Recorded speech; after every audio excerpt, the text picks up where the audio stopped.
napapansin mo na mas matapang ka ngayon, mas diretso, mas hindi ka na nagpipigil?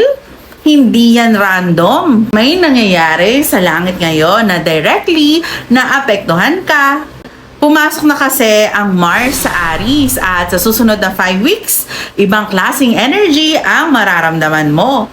Mas mataas ang drive mo, mas mabilis ang action mo at mas hindi ka napapayag na maliitin ka. Ang Mars ay planet ng action, drive, desire, and anger. At ang Aries, ito ang pinaka-direct, pinaka-bold na sign. Kapag nag-meet sila, lumalakas ang inner fire. Mas mapapansin mo ngayon na mas mabilis ka na mag-decide. Mas gusto mo ng action, hindi puro salita. Mas nagiging assertive ka. Yung dati mong tinitiis, hindi mo na kayang palampasin ngayon. Kung may problema ka sa isang tao, mas madali mo na siyang i-confront ngayon.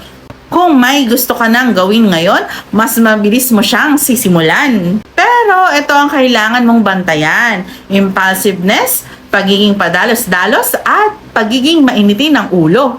Dahil mabilis ang energy, pwede ka rin magkamali kung hindi ka mindful.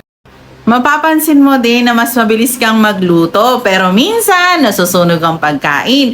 Mas impatient ka sa mabagal na tao at mas gusto mo na agad-agad ang results.